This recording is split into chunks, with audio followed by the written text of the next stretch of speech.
السلام عليكم ومرحبا بكم في فيديو جديد. اليوم غادي نهضروا على موضوع خطير، موضوع اللي ولا كيتداول بقوه في الاعلام الرياضي الاسباني وكيهم المغرب بشكل مباشر. واش بصح الاحداث اللي وقعت في نهائي كاس افريقيا 2025 او 2026 بين المغرب والسنغال تقدر تاثر على حظوظ المغرب في استضافه نهائي كاس العالم 2030؟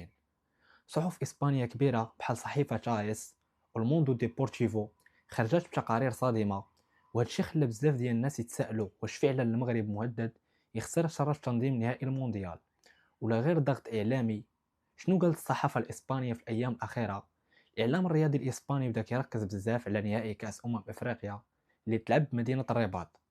صحيفه تايس مثلا قالت بالحرف تقريبا ان صوره المغرب كبلد قادر ينظم احداث كرويه عالميه تعرضت لهزة قوية، بحيث النهائي عرف أحداث مثيرة للجدل، انسحاب مؤقت للمنتخب السنغالي واحتجاج على قرارات تحكيمية، فوضى في بعض جنبات الملعب، ومحاولات دخول بعض الجماهير لأرضية الميدان، لقطات جدل حول من شافت حارس مرمى السنغال، وتدخل جامعي الكرات وبعض اللاعبين.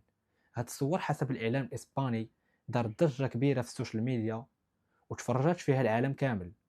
وعلاقة هادشي بمونديال 2030، إسبانيا البرتغال والمغرب مرشحين مع المغرب لتنظيم هذا الكأس العالم 2030، وكان متداول بقوة أن المغرب عنده حظوظ كبيرة يستضيف حتى هو واحد من أهم المباريات وربما النهائي.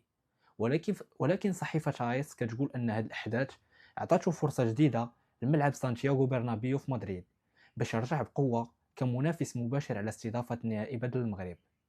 بمعنى آخر، الإعلام الإسباني كيشوف أن أي نقطة سلبية دابا يمكن تستغل ضد الملف المغربي. السؤال حاليا واش فعلا المغرب فقد الثقة؟ هنا خاصنا نكونوا موضوعيين.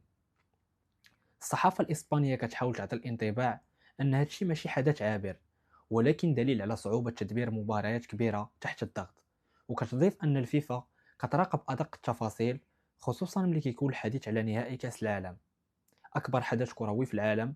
ولكن في المقابل بزاف ديال المغاربة كيشوفوا العكس تماما، بحيث وجهة النظر المغربية عدد كبير من المتابعين والمهتمين بالرياضة كيقولوا أن المغرب نظم كأس أفريقيا كاملة بنجاح بلا مشاكل كبيرة، وتنظم كأس العالم للأندية والسوبر الإفريقي ومباريات دولية ومناسبات عالمية وكلها بشهادة الاتحاد الدولي نفسه.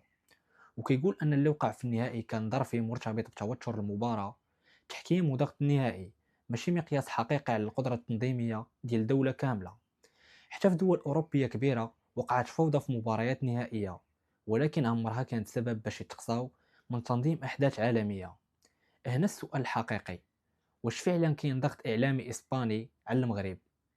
وبزاف كيشوفوا أن هاد التغطية فيها نوع من الضغط الغير المباشر، حيت في النهاية إسبانيا حتى هي باغية النهائي وباغية يكون في البرنابيو الجديد اللي تسوق ليه عالميا.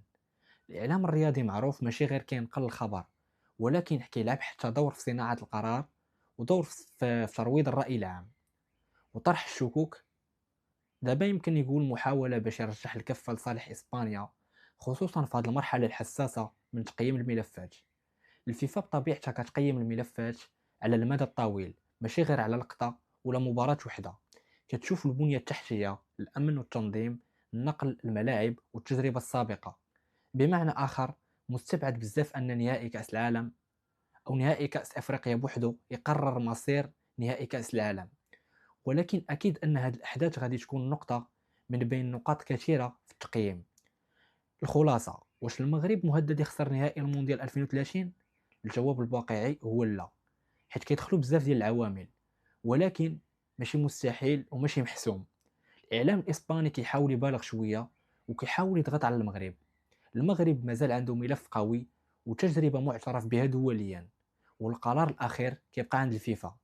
الأيام الجاية غادي تبين واش هاد الضجة غير زوبعة إعلامية ولا بداية معركة حقيقية حول نهائي المونديال. دابا جا الدور ديالكم في التعليقات، واش كتعتبروا اللي وقع في النهائي يمكن فعلا يأثر على صورة المغرب ولا غير مجرد تضخيم إعلامي من الصحافة الإسبانية؟ خليو لينا الآراء ديالكم. إلا عجبكم الفيديو ما تنساوش لايك، شاركوا في القناة باش يوصلكم الجديد. كان معكم وليد، السلام عليكم.